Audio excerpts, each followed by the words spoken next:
We quickly picked up where we left off with Ghoul burning up the battlefield with his hellish flames. One moment he stands menacingly, the next he vanishes out of thin air.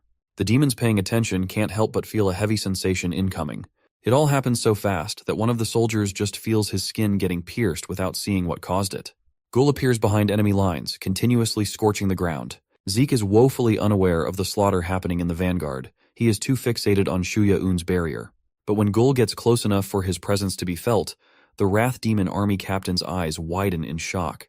Before he even gets the chance to twitch a single muscle, the young orc is already up in his face, caving it into his skull. Ghoul makes sure to exert some extra force and rage while flattening the butcher's face. As he does so, dark liquid tears flow from his eyes. A single attack devastates the lands as the poor captain is dragged around the concrete. The dust and debris ultimately culminate in a loud boom that can be heard all around the battlegrounds. Ghoul stands before his victim, his intensity not diminishing. His right foot is planted deeply on Zeke Kenraki's head, a demon so hyped up only to get bodied by a kid in a few seconds. But I guess Ghoul is just built differently like that. Looking at the demon that killed Chief Garrick, Ghoul's anger flares, and he stomps even harder, causing a loud snapping sound to echo out. The stomp carries with it a raging flame, forming a circle around the execution. Ghoul's flames get so massive and intense that they almost form a fiery cyclone. As the fire grows more and more, so does Ghoul's anger for these intruders. The blood orc inside him is finally awake, and all it took was the killing of the butcher and painting the ground with demon blood. Kaliana turns towards the commotion and can't believe her eyes. Even the soldiers nearby are frozen in shock. Their invincible captain Zeke goes down and out in just a split second. If you listen closely, Ghoul's heart and his whole body are throbbing wildly. It looks as though he is struggling to control the scorching heat inside him. A few meters from the slaughter of the butcher, Elder Guren is experiencing excruciating pain. The monstrosity known as Shuya-Un laughs maniacally at the enormous size of the Elder's spirit beast. He urges the Beastmaster to hold on while he takes all of it out. It's like getting skinned alive as the Elder's draconic spirit beast continuously gets shaved away from his body. Envy army mages are also hard at work to maintain the hold of the barrier to protect the process from any outside forces.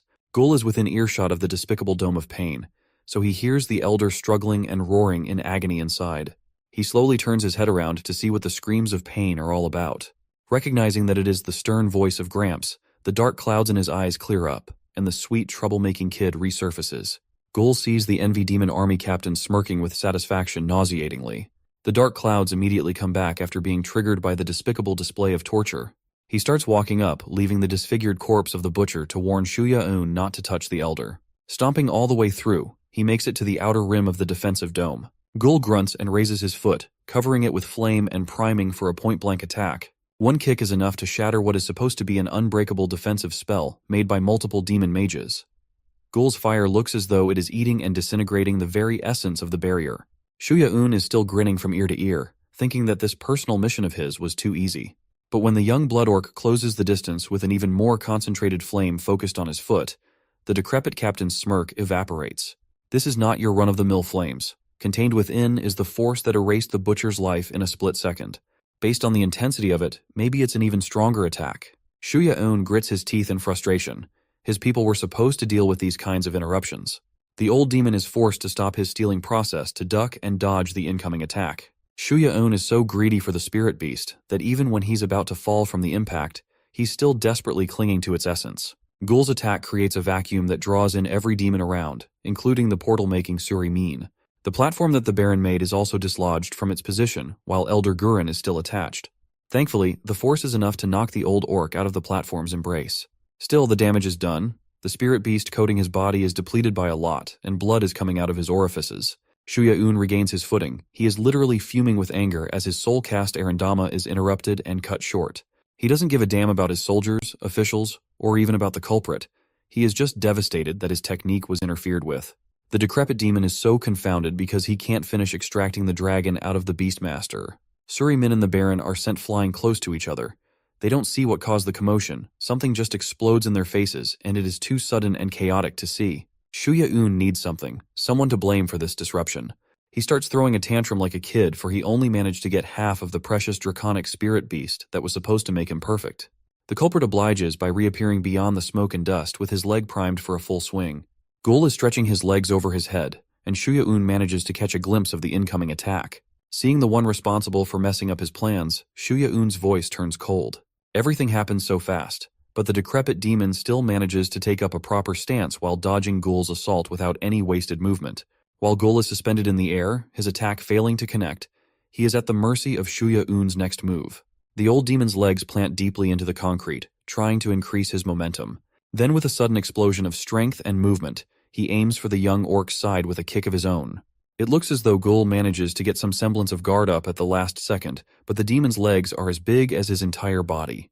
The sheer force from an attack like that is enough to send the young orc flying like a ragdoll heading for the mountains. Dust and smoke continue to rise on the battlefield. For every one of their attacks is just that impactful. Ghoul continues to fly against his will without any signs of stopping while hitting the ground painfully multiple times. When the momentum from the demon's attack starts dying down, Ghoul crashes and gashes his whole body on the cold hard ground. He passes all the corpses of his brethren strewn around the battlefield, swimming in their own blood. Most of them aren't even given the chance to fight back as they are chained up. Will Ghoul be added to the astronomical losses that Puba's village just experienced? The young orc tries his best to get up, gritting his teeth through the agony while the demon slowly and menacingly makes his way to Ghoul's position. It's an understatement to say that Shuya Un is pissed off. Ghoul basically wasted the demon's only opportunity to take every ounce of the legendary golden dragon. Now that's a sin that the Envy Demon Army captain cannot afford to forgive. Ghoul, who had been on a seemingly unstoppable rampage, was now bloodied and beaten. Even Ahmad, that critter inside his mind, had never seen anything like it before. From his throne he urged Ghoul to do better and get his ass back up for another round. The young orc tried, but the bleeding was getting too hard to stop, and Shuya Un was just lurking ominously in the background. If Ahmad were in control, he would love to dole out the pain to the demon tenfold. This was not the first time Shuya Un had seen a blood orc, but the last time was when he was a kid. He didn't expect to see a relic of the past in the form of a kid tonight. He proclaimed that Ghoul had just messed with the wrong demon at the wrong time. Wasting his only opportunity to take every ounce of the gold dragon was a bad move. It was a sin that this hateful demon just could not forgive. Just as he was about to continue threatening the young orc, his heart started beating irregularly. It caused him to shiver uncontrollably. It must be the golden dragon, Grutom. Shuya Un's body hadn't absorbed the immense power properly yet, and to think that he only got half of it out of the Beastmaster made it even more regretful. Bracing himself, his anger for what Ghoul had done continued to rise. He proudly proclaimed that there's no one in the world that can save Ghoul now. Shuya Un walked forward, his mere electrifying presence terraforming the ground below. The young orc was still reeling from the damage he sustained earlier. He started talking to Ahmad on the verge of tears. He can't do it anymore. He can't possibly fight that big lump of angry demon meat. Ahmad replied with an annoyed voice, asking Ghoul if he had forgotten what these demons just did. What that big lump of angry demon meat did. Recalling the torturous state that Gramps was in, Ghoul's fire started sizzling a little hotter. The dust has settled once again, and the view of the chained up and slaughtered orcs became visible. There are those that died of blood loss from dismemberment. Some were killed by painful concussive blows. Ahmad asked him again if this was the extent of his rage. The blood orc inside Ghoul knows that it's not. They're one and the same after all. The only way to vengeance is to massacre all the demons like they massacred the villagers. Ghoul felt the raging emotions inside his mind and started trembling. Ahmad has presented him with the only way to sate the rage burning up his body. It effectively gave the young orc a second wind. A much stronger and feistier round was incoming. Just as the flames of hatred consumed Ghoul's tiny body, Ahmad's face contorted to a devilish laugh, seeking only vengeance. He cackled like a maniac while watching Ghoul become consumed by his whispers. What comes after the initial explosion of fury is a serene stillness in the middle of hellfire. Ghoul lets out a long and steady breath, centering himself as the calm before the storm slowly passes. When he opened his eyes, he pushed his body and legs to the limit and burst like a bullet out of the barrel of a gun. Shuya was already expecting that the little one still had some gas left in the tank and responded with a bum rush of his own. The lunatic even looked like he was enjoying this fight way too much. His left knee has been extended out to deal some serious damage in one blow. Ghoul easily stopped the seemingly unstoppable momentum with his own leg matching the captain's power. The immovable object has collided with the unstoppable force. A sonic boom exploded, clearing out the field in a potent manner. Unfortunately, our boy came up short in a battle of direct forces. This time, however, he didn't land like a ragdoll. He managed to steady himself as he landed. Without wasting another second, he launched himself like a mortar round ready to get back into action. Shuya wasn't expecting such a quick recovery and retaliation as Ghoul landed a kick right onto the decrepit demon's chest. Based on the demon's ugly-ass expression, it's safe to say that it hurt like a mofo. Persevering through the pain, Shuya raised his shaking fist into the air as tight as possible. He answered Ghoul's kick with a punch that would have certainly erased a normal mortal's life. The soldiers knew better than to interrupt. This ridiculous battle was wildly out of their pay grade.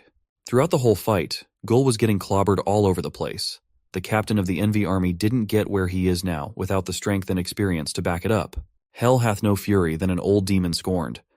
Sensing that Gul was still breathing atop the rubble of destruction, Shuya refused to let up. He summoned the Golden Dragon's power, at least the half that he managed to steal as specks of golden scale appeared from his body. While preparing what looked like a finisher move, the captain yelled out for Suri.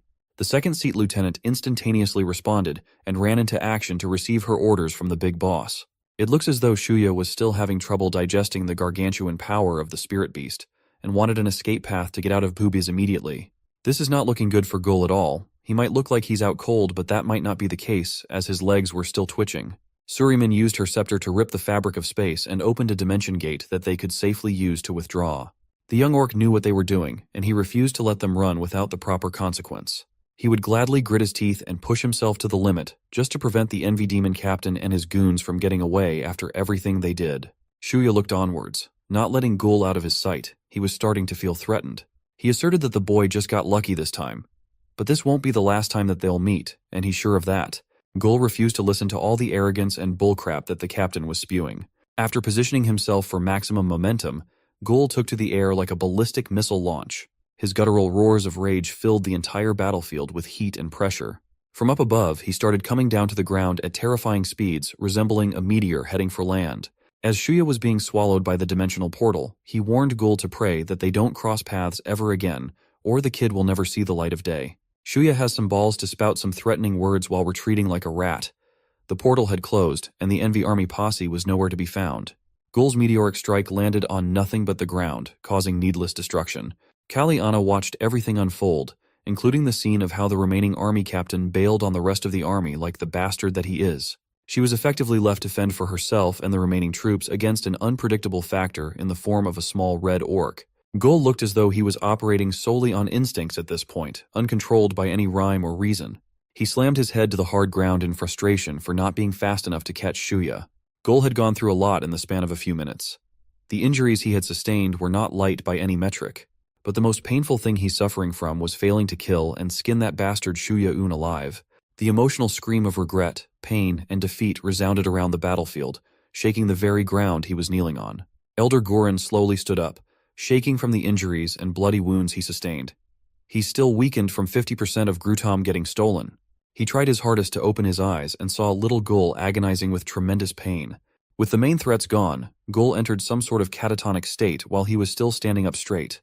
Within the smoke of his fiery fury, some slight movements can be heard. The mages of the Envy Demon army have been left by their boss after risking their lives for the barrier. All they could feel was the menacing weight of the air emanating from the kid. As soon as they tried to follow their captain's example and escape the battlefield, the unmoving blood orc swiftly sensed their movement. Gul focused his remaining strength at the tip of his toes and took off with lightning-fast speed. Wrath and Envy Demon soldiers alike were trying their best to leave this forsaken battlefield while they still could. Unfortunately for them, there's a little orc hungry for demon blood. Gul's first target was woefully unaware that he was about to breathe his last breath. A kick with unimaginable momentum and weight behind it sent the poor mage spiraling into the air with a crisp sound. The demon's head was planted into the ground, his body unmoving and lifeless. Another one looked at the little red killing machine with debilitating fear in his crooked eyes. He knew that standing around and doing nothing would certainly get him killed like his comrade. So, he chose the next best choice and made a run for it. With his weak legs, he tried to get away. Like a heat-seeking missile, Gul rushed to cut off the escape route by aiming his kick at the straggler's skull. It was forceful, swift, and brutal. The kind of execution that we can't show on YouTube. Kaliana watched everything devolve into chaos with annoyance on her face. It doesn't make sense for an orc to have that kind of tremendous power. They were being picked off by a kid with the ferocity of a vicious monster trapped inside a tiny body. The bright full moon hung above Booba's village, or at least what's left of it. A demon with black wings and a grotesque tail has been watching the entire war and is interested in this unexpected turn of events. Everything was set into motion because of Shuya and his schemes. The winged demon was imagining just how thrilling it would be to see the demon lord's face when he learned about this juicy information from a single war. Standing above the burning village, the winged demon celebrated with exhilaration like a real lunatic. From the top of the mountain, with the wide view of the battle, he jumped down to a downward free fall. Just seconds before hitting the ground, he turned his body around and opened his wings. The winged demon flew into the night sky, who knows what this may imply. Kaliana still refuses to accept the crappy situation she has been stuck in. Captain Shuya went off on his own, and Captain Zeke is lying in a pool of his own blood.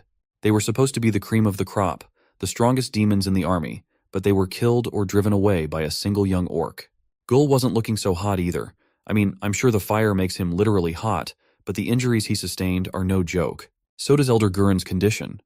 He is coughing up bile and blood while the remaining golden scales in his body are starting to dim. His breathing is slowing down, getting more labored and rugged while the blood loss leaves him teetering at the edge of death. Kaliana saw this and activated her soul cast on her spear. She still has her pride as an officer of the Wrath Demon army, and she refuses to let a kid run rampant, killing the remaining troops. Priming her weapon for a finishing move, Kaliana spun and flared her spear around while increasing momentum. When she finally got a hold of the perfect angle and the perfect level of power, she aimed at the target. One thing about her is she never misses. She yelled at the demon soldiers to get out of the way, as her next attack would certainly devastate the immediate surroundings. Before the spear left her grasp, a familiar bloody ponytail signifying the strength and wisdom of the village waved in the air. An attack of immeasurable speed zoomed into the battlefield with deadly conviction. It looked as though it was headed for Gul, who was starting to lose control, screaming like an animal in the heart of the war zone. A fatally injured muscular body ran into the frame, aiming to shield the young orc from the incoming sharpness whistling through the air. Elder Gurren mustered all the remaining strength in his weakened body to intercept a deadly sneak attack. Gul regained his senses once the sight of a bloody blade sticking out from the Elder's back came into view. It lodged into Elder Gurren's body that it still managed to graze Gul's shoulder, nicking him with a flesh wound instead of a fatal one. If you were expecting the attack to be Kaliana's spear, then you would be extremely wrong. It was the Dark Knight desperately looking for the Beastmaster. The mysterious figure opened his mouth.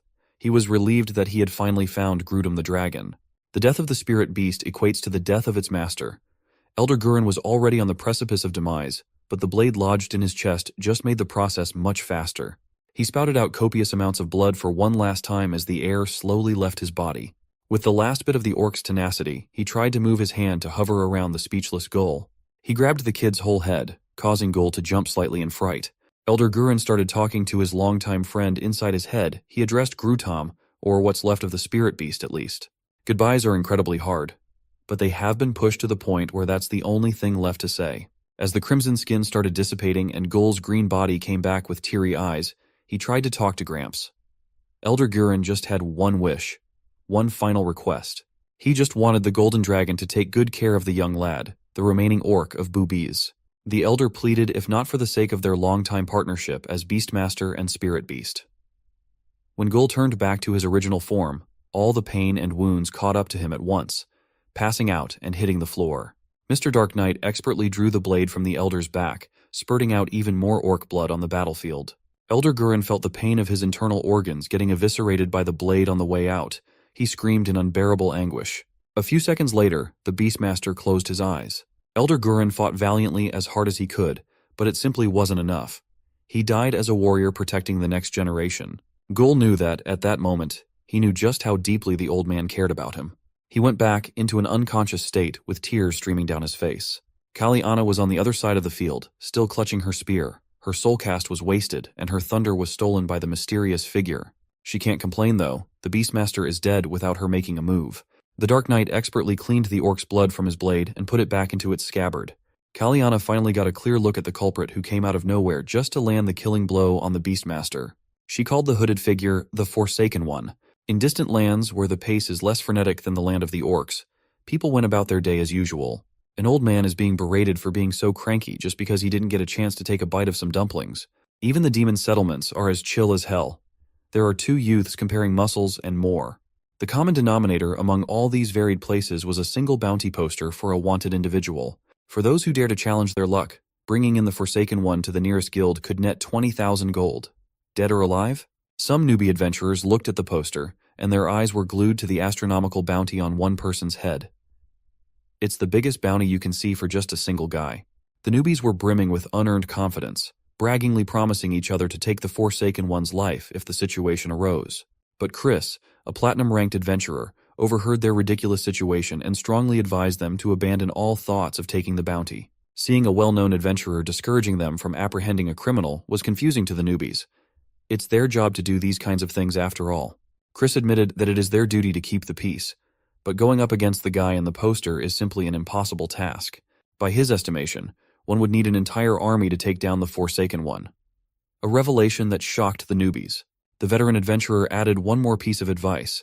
If they see the shadowy figure of the said criminal, there's only one thing that anyone can do, and that is to run for their lives. That fearsome and enigmatic figure just crashed the party and dealt the killing blow to the Golden Dragon and the Beastmaster. Who would have thought that the Elder would fall by the blade of a different beast and not by the hands of the demons? To make matters worse, an Envy Army soldier mage started screaming a warning for the remaining troops that Dark Elves had arrived.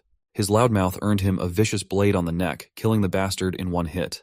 Then, the rest of the Nightwalkers started pouring in with lethal momentum, not letting the small fries get a single counterattack against their blitz. Commander Camuriel made her entrance with a flare, landing like a superhero on the ground. Her orders to her elite crew were simple: let no one come past them alive. Spill demon blood everywhere. The Nightwalkers are not labeled as the elite of the elite in the Elf Kingdom for nothing. They were swift, coordinated, and efficient. Kaliana's headaches just kept on increasing. The arrival of the Dark Elves is a serious matter. Her troops, and she herself, are in no shape to put up a fight. Each of these Dark Elves had their own unique weapons. We've already seen Rand's, his multi-purpose dagger attached to a magical string. Those strings quickly swirled and wrapped around the Forsaken One's joints, preventing him from making any sudden movements. He's supposed to be caught in an inescapable bind, but the enigmatic figure just stood still nonchalantly. Layla the gorgeous Dark Elf is the Nightwalker's representative when it comes to hand-to-hand brawl. Tonight, she might be going up against the person that most adventurers fear. She knew that this fight wouldn't be easy. It might even be the toughest one that she'll experience. Meanwhile, as one of the remaining highest-ranking officers in the field, Kaliana commanded her soldiers to collect themselves and retreat accordingly. Try as they might, the speed of a normal soldier demon was just not enough to outrun a well-trained elven assassin. The Nightwalkers kill without a hint of hesitation. They don't mind getting their blades or their garbs dirty with demon blood. But going up against the beating Buddha is a different story. That old demon's strength is in a league of its own. Quick kills are out of the options and defense is necessary. Foch knew that, and he started doing what he does best, going on a rampage with reckless abandon. The unlucky Nightwalker that received his forceful attack was sent back a few meters away with his sword shattered. Kaliana saw this as an opportunity to make use of Klaus de Bell to carry on the momentum that Foch created and push the reinforcements back. Klaus swiftly obliged, busting out his elaborate horn to blast some menacing tunes. He screamed at the other end of the horn with gusto. His voice was amplified by multiple times blasting out a sonic boom that interrupted the Nightwalker's seemingly unstoppable push and slaughter. Kali spotted one of the remaining Envy Army mages and ordered him to provide some cover. The demon army respects hierarchy, regardless of their creed and mortal sin. The Envy Army mage immediately followed the instructions of the lieutenant with no questions. Another one of the surviving mages joined in, and the duo conjured a smokescreen that enveloped the entire battlefield. As the smoke thickens, we see Kaliana calmly retreating amongst her troops who are running for their lives. When the Nightwalkers finally manage to bypass the cover, their weapons are drawn and they are ready to chase and kill. But Commander Camuriel had to disgruntledly order for her crew to stop as there was no need to go after the cowardly demons. That's only because they have an infinitely more concerning matter at hand to deal with. Layla seems to know the Forsaken One, grimly asking the enigmatic figure just why in the world he came here to join a war. The rest of the reinforcements from the Elf Kingdom had arrived, and the rugged hands of the blacksmith started shaking in disbelief as she touched Chief Garrick's lifeless body. Gulfin has arrived just a tad bit too late with her spirit beast, and she refuses to believe that the strongest orcs of their tribes were dispatched so brutally. Her tears could not stop flowing from her eyes as muffled screams of mourning agony filled the air. Then an idea came to her mind. Where in the hell was his son? Where in the world is Gul? Gulfin's motherly instincts were quickly triggered as she dashed off to look for her precious son. She arrived at the heart of the war zone where Elder Gareen's bleeding corpse and Gul, with his head swimming in a pool of blood, were located. First, it was the chief's death. Now it's her son who's in critical condition. Ran also made his way to the tragic reunion of mother and son. She checked Gul's vitals and assured Gulfin that the kid was still alive, just unconscious. Based on his savagely destroyed face, it's evident that the young orc is suffering a great deal of trauma all over his body. With a sliver of assurance that her son's still fighting for his life, Gulfin's grief turned into unbridled anger towards the Forsaken One. She just wanted to go in there and punch the lights out of the enigmatic figure for appearing in a place where he wasn't welcomed at all. Thankfully, Layla was there to stop her from doing anything rash.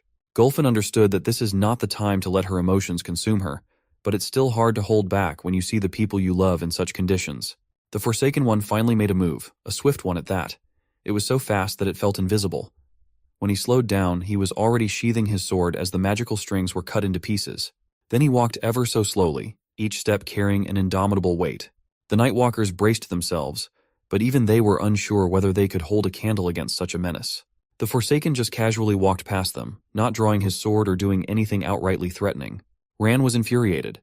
They were the pride of the Elf Kingdom, and they were just snubbed like they didn't exist at all. So he decided to pick up his dagger and attack from behind with desperate recklessness. Forsaken isn't going to let a mere dark elf assassin misconstrue his non-violent walk for weakness. He drew his blade once again. The next thing you know, Rand's dagger has shattered into a million pieces, scattering in the wind. The force behind the undetectable strike was so powerful that it almost blew his whole body away. Forsaken started stating that he has nothing against the orc named Gurren the Beastmaster, Ran, or anyone else around in this place. His beef is with Grutom, the dragon god of protection, and he just finished his mission. He doesn't care what these dark elves, orcs, or demons call him, for he is practically incapable of empathizing with their loss. He's just doing his own thing and standing by his principles. Gulfin's anger flared even higher. This Forsaken guy thinks that he can just walk away from doing something unforgivable without worrying about a target on his back. And that's precisely how he feels, and he's not apologizing for it. With his job done, and his reasoning stated, the Forsaken one jumped into the mountains in a single leap, leaving everyone speechless. Gulfin erupted in anger even harder, asking the Nightwalkers why they didn't even try to stop the Forsaken one from leaving. That guy killed Gurren in front of all their faces. Layla, the closest to her out of the crew, reasoned that there was simply nothing they could do. Everyone knew the Forsaken one. Nightwalkers might be the greatest elf assassins in the realm, but they would undoubtedly lose all their lives if they decided to go on an all-out war against such a monster. It couldn't be helped. That guy is known for battling the gods by himself. Gulfin was also aware of that. She was just chock full of emotions right now. The whole Bubas village burned down in a blaze of mass destruction, leaving only the corpses of orcs, their pools of blood seeping through the soil. When the sun came up, the clearing operations were left to the Nightwalkers to take care of. They extinguished the flames and gathered the bodies. They arranged the fallen warriors neatly together out of respect. The Dark Elves took everything of value that could still be salvaged from the destruction and piled it up in one place. Gulfin took a piece of cloth and wrapped it around her son's unconscious body. She fashioned the cloth into a carrying hammock so she could move Gul to a safer place. The only remaining unburnt building was located at the highest point of a cliff. In there, Gulfin saw something that almost broke her completely. Corpses of orcs, the neighbors that she grew up around, bloodied and mutilated by the heartless demons. At the forefront was Gul's Auntie Jiram, lifeless and covered with her own blood. On the other side was the familiar yellow uniform that the doctor's assistant always wears. She was surrounded by the earth formations beckoned through the newly acquired spirit beast. From a single glance, Gulfin could already tell that it was that sweet girl, Dura. Behind them were the rest of the orcs, the young, old, and the disabled. Those who didn't directly participate in the war were crushed just for the hell of it all. Gulfin crouched down to pick up a kid's toy. Layla couldn't believe her eyes. The cruel demons massacred innocent people, including children. No one deserves this meaningless war. Ran has always been someone deeply connected with his emotions. Right now, what he was feeling in his heart was so unbearably painful that it was manifesting physically. He kneeled and told Gulfin that he was accountable for the terrible things that happened in this village. He knew that had he not come here to seek refuge, all these meaningless deaths would not have happened. The Dark Elf knew that it would be brazen of him to ask for forgiveness, but his heart just couldn't take the guilt. So, now all Ran could ask is for Gulfin to make use of his life for what she lost. Layla interjected that her comrade had already sworn his life to Lord Jeshurel, but all he can offer to atone for his blunder is his life and will. Ran is willing to accept any degree of punishment if it would ease the pain of the grieving Gulfin's heart. Her voice ran cold. She asserted that committing mistakes is one thing, but there's nothing in the world that could ease the pain she's suffering right now. Nothing in this world can give innocent lives back. So Ran can go ahead and let that guilt rot his freaking soul. That's the least that he can do. Walking away, Gulfin carried Gul out of the sight. After reaching the battered house, Gulfin's tough persona finally slipped and a mess made of tears was revealed. Even if she's anguished, they're short on people, so she had to pull her weight and pull the corpses out of the place using a wooden wagon. Thankfully, Layla was right outside, waiting for Gulfin to pass by. She wanted to at least take care of the injured Gul in the meantime. Times like these remind us that at the end of the day, Gul is just a kid. His home was destroyed, and his blood orc form could strain his body. It looks like Layla has an idea to ease some pain that the young orc was suffering from. She climbed all the way up to a cliff face where an old and massive tree was located. Layla gently laid Gul down on top of the roots of the old tree. Then the chanting starts. "O great god of the forest, grant us the gift of nature to restore what is shattered." She sent her praises to Kaz Og Bhutan. Instantaneously, the green and luscious leaves of the massive tree started to wither and die, drifting to the wind. Layla has beckoned a spell that trades the tree's life to hasten Gul's recovery from the injuries he's suffering from. When Layla handed the kid back to his mother, she explained that she helped close some wounds and regulated the pain. Now Gul's just in a deep slumber as he needs to recover. Gulfin thanked her for helping and continued hauling the dead bodies of her people. Seeing Ran standing up front, following her around like a lost puppy, Gulfin's scowl deepens. Ran is racked with guilt and just cannot move on without making things right. Gulfin finally gave in, albeit in the most Gulfin fashion. She harshly yelled at Ran to move his ass and find another cart to haul the bodies downhill. It's a rough start, but it's a start. The Nightwalkers have turned their attention to the dead demon bodies now. Gulfin's sadness was apparent in her eyes as she and Layla gently lifted Elder Gurin's body from the ground. While they were about to line his body up along with the rest of the village, the sounds of cavalry started booming. If you were expecting horse hooves, you would be disappointed. If you were expecting sharp claws, then you're in the right place. Another orc tribe has arrived, coming all the way from the mountains with their wolf mounts. They are the supposed orc reinforcement from Butte village. They are awfully late if you ask me. Gulfin was just glad to see a familiar face in the commander of Butte's reinforcement unit, an imposing orc woman, a real warrior. Hearing the emotional rundown from the blacksmith, the commander instructed her army to help with all the work that needed to be done. The burly orc soldiers worked with a heavy heart, apparent from the weight of their swings as they gathered some logs for the dead. Some were on rope duty and some were on hay-related tasks.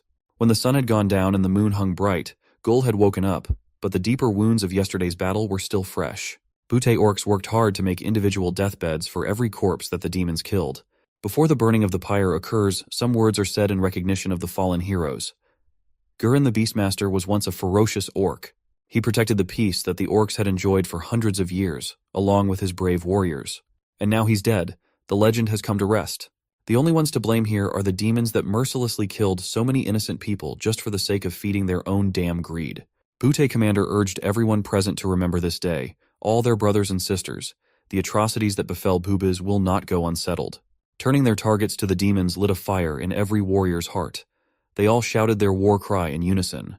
As Gul watched the fire consume the people that he used to know, he couldn't help but feel like he failed them. He failed them, and they paid with their lives for it. Especially Gramps Gurin and Chief Garrick. They believed in Gul to complete the objective and save the tribe from annihilation. He failed his perpetually angry auntie. He didn't even see her at the last moments. Gul felt the crushing weight of letting his brother and sisters down, even including the other kids on the block. He suddenly remembered the last thing that his auntie said to him before going on an adventure. The waterworks just kept coming, covering his face with tears and snot. Auntie just wanted him to get back home alive, and now she's gone. Elder Gurin's body lay on top of a haystack as it burns hotter and brighter. He looks at peace.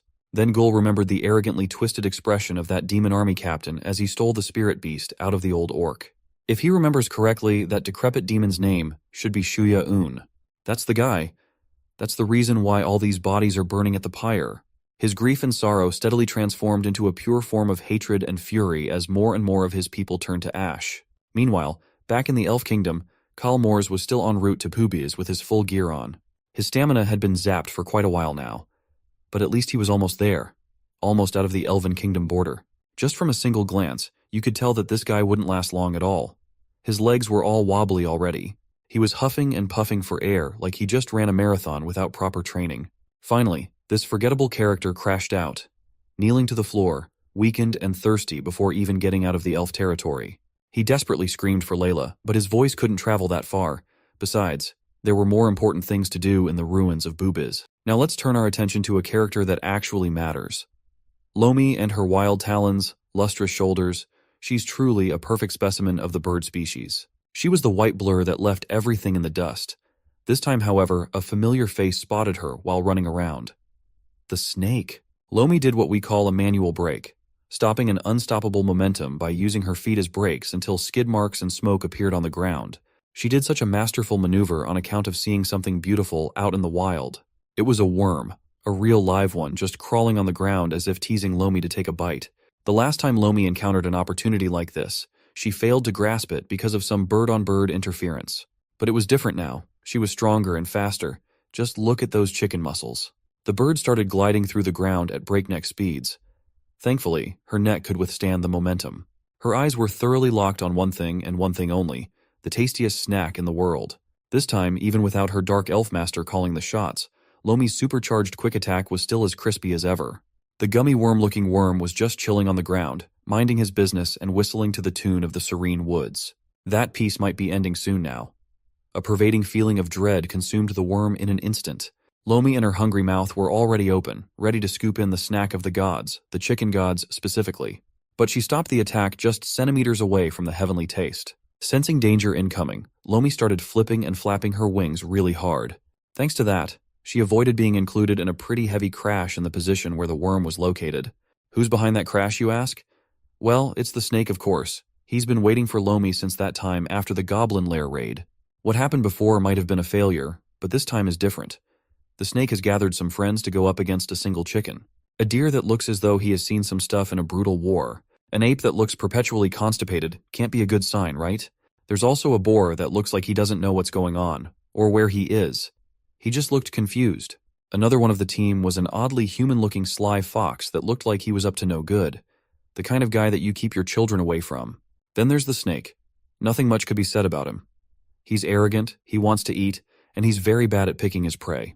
Finally, a rabbit of some sort. I don't know, guys. Can you help me identify what this thing is? The deer asked the snake if the chicken was their target, the one who bullied the slithery fella before. Confused boar chimed in that they shouldn't underestimate the bird. She beat the snake, also known as Ebiog after all. Besides, he can sense a great deal of disturbance on the ground. Ebiog protested that he wasn't bullied, he just got beaten out of pure luck. But with their numbers right now, they'll certainly come out with a winner-winner chicken dinner. Lomi just watched those fools blab around with each other as she gathered spit in her mouth. The cocky chicken then spat that gob of spit with the maximum level of disrespect. To be honest, Lomi doesn't even remember the snake. He doesn't know who any of these animals are and how they know her. What she can't afford to forgive is the fact that they denied her delicious snack. According to the laws that Lomi abides by, interfering with her sacred snack time is a crime punishable by death. Lomi readied her fighting stance, opening her wings on either side while locking onto a target. Incidentally, this was the moment when Elder Gurren was just about to go on a crazy killing spree after humping down to enemy lines. His Grudem, the dragon spirit beast, flew to the skies. It was so powerful that it served as a beacon of light, splitting the dark clouds and letting everyone peer into heaven. All of that occurred while Lomi was getting ready to strike. The angle she was standing on made it look like she was the one with the draconic spirit beast. The coalition of wild animals was hit by the shockwave originating from the war zone, knocking some of them out. Even some stalwart trees had a hard time holding onto the soil with their roots as the wind intensified. Ebiog the snake was the first one to recover from being blown away by an otherworldly force. When everyone regained consciousness, the band of wild animals kneeled down in unison. Ebiog just turned from a pure hater to a Lomi fanboy. He even formally announced that Lomi would be the newly crowned leader of the dense rock forest. The diverse set of animals all witnessed the real power of the new queen, or at least they did. Nevertheless, Lomi has been hailed as the new monarch of this territory. She couldn't help but say holy bok. Lomi didn't even have to lift a single feather to make those animals submit. The novelty of it all was quick to grow old. Anywhere that the queen goes, her followers do as the name suggests, they follow annoyingly. While they were making their way closer to Buba's village, they spotted the Forsaken One traversing the forest in the same direction after being drawn by the spirit beast. Lomi and the rest knew not to mess with someone carrying such a deathly aura. The animal party just looked at the Forsaken One, and the Forsaken One looked back stiffly. One look was enough to freak the cowardly lot. Their best plan was to act like stupid animals with no thoughts of their own and throw their best tantrum act together. The Forsaken One wasn't impressed, I'm sure of that, but at least they didn't piss him off or anything in the same vein. Lomi just gave a meaningful glance, eye to eye. The chicken and the man that slays God passed by each other as if they were peers at the same level of power. Forsaken just continued his hurried journey, while Lomi did the same. Under her breath, Queen Lomi prayed for her master to hold on because right now, she was completely and utterly lost. A few days had passed since the invasion and destruction of Buba's village. Let's delve into the broader world and its future prospects.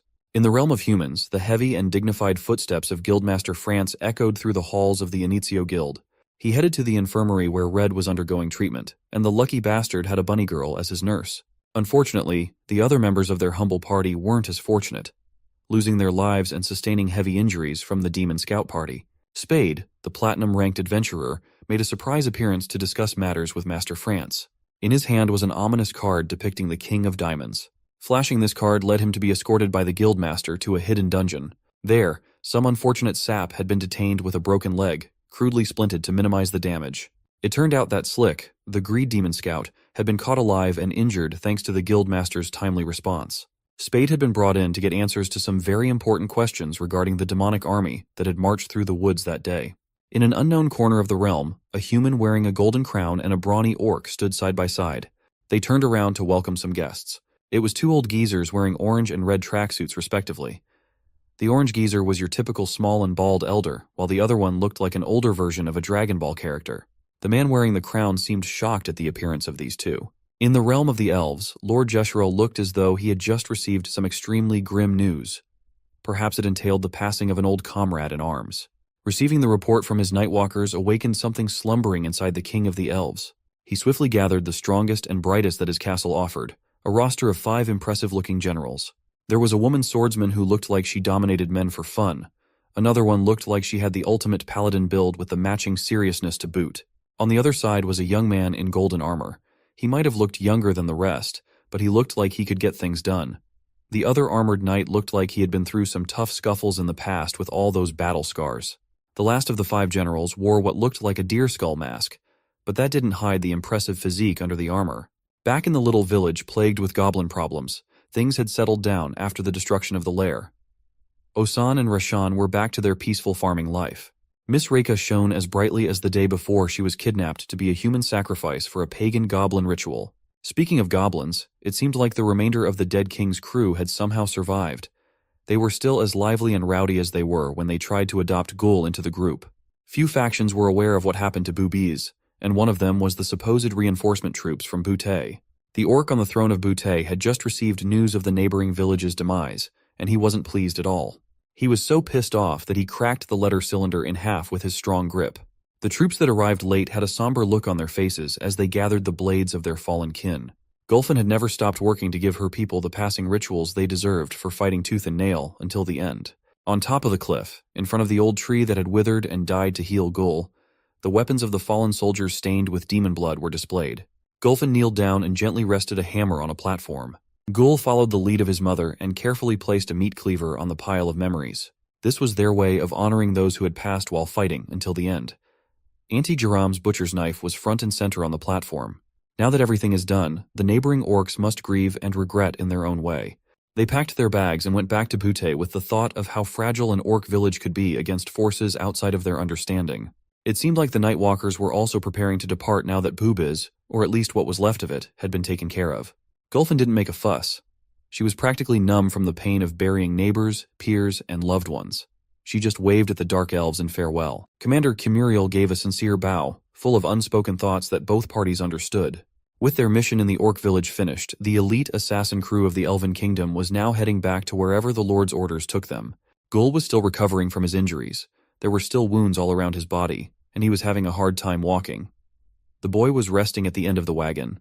Who knew where the Wheel of Fate would take this small group? That must be one of the things going through the young orc's mind right now. Gul had been changed. After seeing what he saw in the war zone, could you blame him? Now, how about peeking at the side of the demons, where Vice Captain Isel Wright had made some semblance of recovery? At least he had regained the sharpness of his stares. Foch, the beating Buddha, had returned to his peaceful old man state. Klaus de Bell still looked and acted the same. Kaliana was quite different, though. She had led the remaining troops to safety after the Wrath army incurred some heavy losses, including their big boss. Standing at the top of the demonic food chain was a man with an immeasurable aura when you placed him on the cool scale.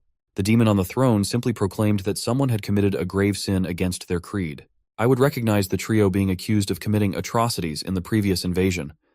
Suri Min, the Baron, and their scumbag of a boss. The demon on the throne demanded a detailed explanation from his pet winged demon, straight from the Envy Army captain's mouth. If you thought that Shuya Aoun would go back to being a decrepit old man from being a literal purple Hulk, then you're wrong.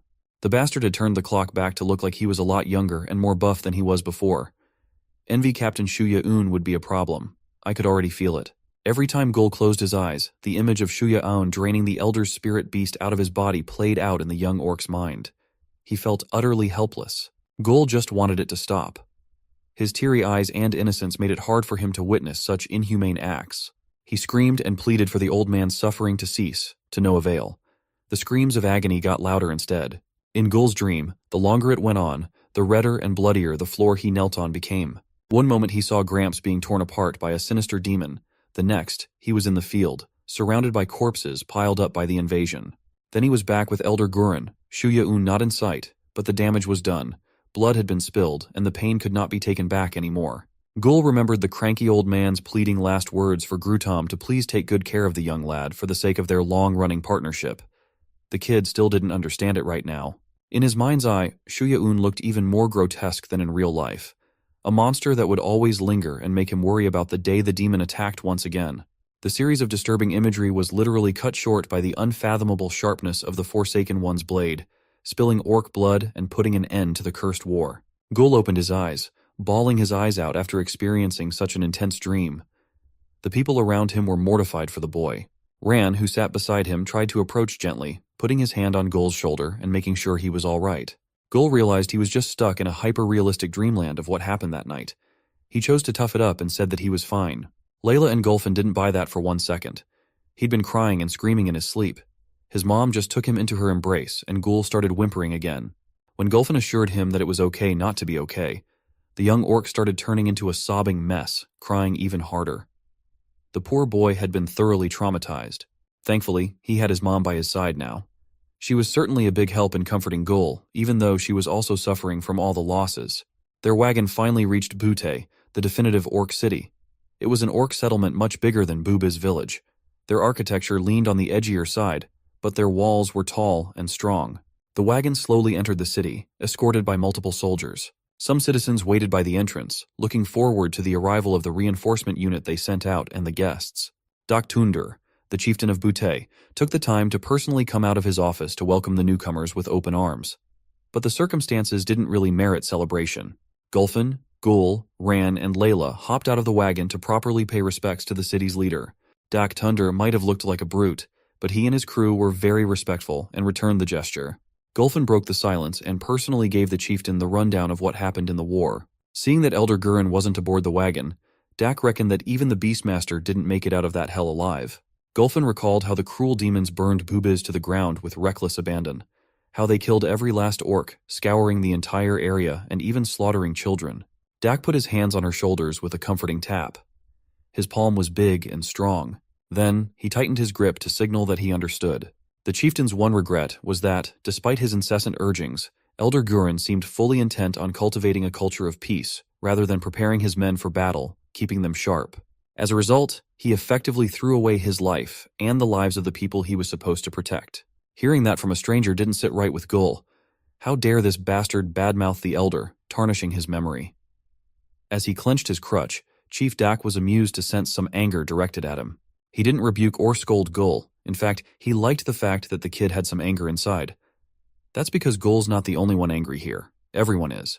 And here in Butte, they had been prepared for anything for quite some time now. Dak increased his volume, letting everyone nearby hear his next words. A proclamation that the orcs of Butte were always prepared to fight for the honor that was once taken from their kind and trampled upon. He wanted Gulfin to hold him to his next words. A promise that they would strike back against the demons that had caused everyone too much grief and suffering over a single night. Dak Tunder raised his hand, urging his people to sound their war cry, bolstering their morale and pumping up the crowd. Huga Baruga, forever. The first place in Butte that the party swung by was the Butte Smithy. It was extremely different from the ones in the Elf Kingdom and the janky one back in Bubiz. This one was grand and intimidating. Inside was Butte's resident blacksmith and Gulfin's longtime comrade, Garathmuk. Seeing a familiar face cheered her up for the first time in a while. She had collaborated with this guy smithing all kinds of weapons in the past. He noticed that she didn't come alone. Being accompanied by dark elves was quite weird, as Ran and Layla's kind were rarely seen in these parts of the world. The well-trained Nightwalkers immediately bowed respectfully, extending their greetings to the resident blacksmith of this impressive city. Garathmuk was pleased to interact with a respectful lot. But there was one more visitor that he didn't recognize, a little kid just standing there silently. Gulfin kneeled down and properly introduced her son to Garathmuk. The kid didn't even move a single facial muscle. Garathmuk also kneeled down, checking Gul out from head to toe. He didn't know that Gulfin had a son, but the kid was too skinny. In Butte, muscles were everything. She decided to slam her buddy's back with as much power as she could put behind a casual slap in the back. It looked like they would be staying at the smithy for a while, so Gulfin wanted to see their rooms. Gareth Muck quickly answered back with a slap of his own, laughing as he pretended to almost forget to show them their accommodation. It was all fun and games for the two of them, though. For Gorothmuck, it was an honor to have such a legendary blacksmith stay at his humble smithy. While she went for a tour, Gul wanted to go out for a bit. Gulfin understood. She gently reminded him to try his best not to get lost. Ran wanted to accompany Gul outside, but the young orc insisted that he needed to be alone for now. The dark elf was taken aback. Since when did this kid start talking this way and being so sullen? So Gul headed out to explore the city with nothing else on his person other than the wooden crutch. He took in the sights and saw the burly orcs of Butte. He saw just how similar this place was to his home. Gul walked and walked until he reached the city gates. There, the gate guard double-checked if he would be fine outside the city. The kid respectfully answered that he would. Mr. Gate Guard took a second to look at Gul and think. At the end of the day, he let the kid wander off outside. He looked like he desperately needed some alone time. The topography and ecology near this orc settlement were foreign to Gul. He passed by animals that he didn't recognize and traversed stretches of land that he'd never seen before. A colorful bird kept following him through his journey of silent contemplation. It was all serious and meditative until the bird landed on his bald head, chirping aggressively. When the colorful bird finally flew away, it left a nice little gift on Gul's head. A very stinky one. Even that tomfoolery wasn't enough to break Gul out of his pensive state. He just kept on walking with bird poop on his head. He entered a wooded area, and it seemed like something was there. Gul had walked so far for so long that the trees shading him from the sun had become a canopy obscuring the moonlight. He finally grabbed the bird poop on his head. The old Gul would have made a scene about it. He had come far to the point where he didn't recognize this magical place at all. He looked at his hand, some doo-doo remnants still stuck on his head. It looked just like a tiny Hershey's kiss. After tossing the bird excrement aside, Gul happened upon what looked like a fairly tall hill. Seeing the elevation rise in this area reminded him of the days when all he could think about was conquering the highest places around boobies to scream his heart out. In hindsight, those might be his best memories. The feeling of freedom that shouting your name into the boundless expanse of the wilderness is unmatched. He remembers his cheesy monologues about how this magnificent view is only reserved for the greats to see, and soon he shall journey to the lands beyond the horizon and be known as Gul, mighty conqueror of mountains. Saying those ambitious words gave him a boundless sense of happiness. But calling himself Gul the Great right now just sounds like the biggest and worst joke possible. Maybe great at getting lost would be a more apt description. All that self-deprecation and the slow decline of his confidence in himself literally tripped him up for being distracted. But it was more like a kick straight out of the afterlife from his favorite auntie. Gul grimaced. Now he was sure that he was really lost. He looked angry, but at least he didn't look empty anymore. He threw his crutch away. It's just a reminder of how weak he truly is, so good riddance. Gul continued to walk deeper and deeper into the mysterious woods with the light of the fireflies as his guide. It's already dark, and by this time Auntie Jerome would be getting ready to kick his ass back home if he fails to bring a single wyvern egg back. For a moment, he really felt like he'd get scolded, or he'd get chased by a meat cleaver as always. But no, that won't happen again. Gul started sobbing uncontrollably, realizing that things would never be the same. Boobas had been wiped out, and along with the orcs were the memories and the routines that he knew and loved. Snot and tears obscured Gul's vision as he continued letting it all out. Unbeknownst to the young orc, two figures are hiding in the background, observing. When he got close enough, Gul started noticing that something was amiss. He looked at the two hidden figures, and it looked like they were more scared of him than he was of them. They stepped out of the dark, revealing some sort of fox-humanoid hybrid. The bigger one has tattoos and the smaller one wears light armor. Upon seeing what they looked like, Gul was all the more surprised, shocked, and scared at the same time. The fox duo held each other in fear of what was to come, not realizing that they're all just yelling in fear for no reason. After a few minutes, things settled down. The light fox was chill. They just got startled by Gul's sudden appearance, that's all. They even picked up his discarded crutch along the forest trail. Light Fox urged Gul not to throw things away all willy-nilly, for he was hit by the crutch and incurred a nasty bump on his head after being hit out of nowhere. Gul could only scratch his cheek coyly and apologize to his new bra. Heavy Fox shifted the conversation to the young orc, asking him what he was doing in this spooky place all alone. While they were at it, the Heavy Fox wanted the Light Fox to prepare a fire as it was already getting chilly. It was about time they set up camp anyway. After making a proper bonfire in a decent clearing, the three shared a few moments of peaceful silence, just taking in the heat of the fire and dispelling the chill. Ghoul broke the silence by saying he'd never seen talking dogs before. Being labeled as dogs immediately offended the duo. They are supposed to be a part of the proud family of foxes. They're a lot different from dogs. Ghoul was still a bit skeptical, so he tried to touch the heavy fox's scruffy face. He didn't like that at all. When he moved the touch and scratches into the heavy fox's head, it was evident that this guy liked it very much. Ghoul admitted that he's in this place because he's unfortunately lost. He's not from around here after all. So are the foxes. They might not be from here either, but they know their way around. Let's just say that they're looking for stuff that's worth money, but they are not bandits. That's a clear distinction. Heavy Fox rebuked Light Fox for even bringing up the B word. They're already struggling to get a clean reputation, and the dumb fox just keeps on ruining it. Seeing the duo's dysfunctional dynamic, Ghoul stifled a laugh, the first one in a long time. Heavy Fox worries that Ghoul thinks they're a joke now. Well, it's not much of a loss since the Orc Kid is carrying nothing of value. Verbalizing the words Orc Kid made the Fox duo freeze for a moment. They started thinking about the implications of those words. Heavy and Light held each other in fear as they screamed and put a safe distance from Ghoul. The young Orc also panicked, thinking that there was some kind of unknown enemy behind him. The Fox duo just fearfully asked him if there were other orcs hiding in the woods and if Ghoul was just their bait. Ghoul asserted that he was alone, and that was enough to calm the duo's nerves. The kid was confused and asked what was the matter. Well, the orcs around here are madly intense. Butte is known for producing orcs with huge muscles that will slap you from a distance. Just thinking about it would be enough to make a bandit shiver. Light Fox thinks that even their city is badass. It's called the Ironclad Butte. Light gestured in the air, drawing a booty, and promptly gave it a firm slap like a true man of culture. Then the duo started howling into the wind, their snouts facing the moon. They insist that they're not dogs, but this isn't helping their case. Ghoul admits that orcs are truly amazing. They are a bunch of strong and dedicated beings. Maybe the same can't be said for the small ones like himself. Butte is also his destination. He needs to get back, and these foxes might be of some help. They do know the way, and they could guide him, but they wouldn't dare go anywhere near that place. Light Fox suddenly got serious and sincerely asked Ghoul what brought him to the middle of the woods all alone. The answer was simple. Really.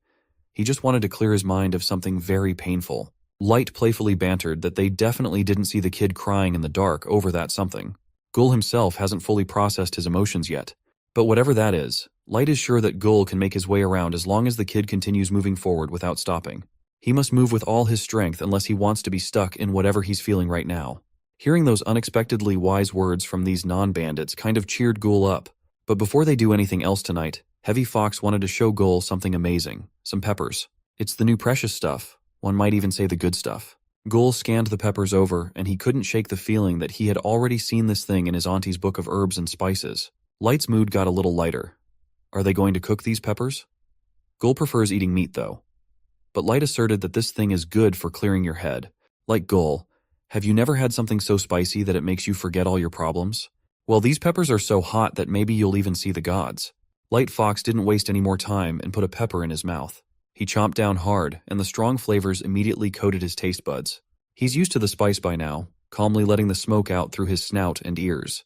They promptly offered Ghoul one piece and urged him to take a bite. Ghoul was down to try it and ate the whole thing. Unlike Light, he had a tough time taking it in. He coughed and coughed until the smoke left his system. Light laughed and told him to take it easy while Heavy got some water. Ghoul gulped down the bottle like he'd been stranded in a desert. With some semblance of relief, he asked the Fox duos just what kind of pepper he really took. A few moments later, he stopped caring about it as he felt like he was floating in a stupor as the trees around them bent and rotated. Heavy started panicking. Instead of water, he accidentally gave the kid the elixir, and it was their last bottle too, but there's no need to worry as they have plenty left to share. Emptying the elixir bottle, the Fox duo started howling to the night sky once again. When the blissful blankness of the pepper and elixir were combined, the trio felt compelled to sing a very suspicious cover of Young, Wild and Free by Snoop Dogg and Wiz Khalifa. The unlikely group danced and sang the night away. For the first time in a long time, Ghoul seems as though he's back to his old happy self. They've been singing for a while now and singing the song so well that we might just get a copyright strike from Wiz Khalifa himself. It's just like Ghoul befriending some complete strangers to have the best night of his life after a heart-wrenching tragedy. The next day came, and Ghoul's head felt like it was being split open. The duo reckons that it might be because of the pepper. There's no need to worry, though. Today's the day they head for Butte, so Ghoul can go back home. Once they got close enough for Ghoul to see the gates, the Fox duo also went on their merry way to who knows where. Outside the city walls was Gulfin. She'd been standing there for a while, worried sick for her child. When Gul got close enough, she started yelling at the kid for wandering off to God knows where and scaring his mother. Gul's antics earned him a bonk to his head when his head was already hurting from the night out before. After that, Gulfin toned her voice down, notifying her son that there were some people in the city looking for him. Gul heard some familiar voices calling his name, and it felt like a lightning bolt struck inside his head. It was the kids of Boobiz. They managed to survive alongside Bob the Builder and Warrior Lozen. Gul immediately started tearing up at the sight of his comrades. He thought they were dead, that he'll never be able to play and cause trouble with them. The kid threw his crutch away and dived in to hug his boys, all of them tearing up for this heartwarming reunion. Gul smells like crap though.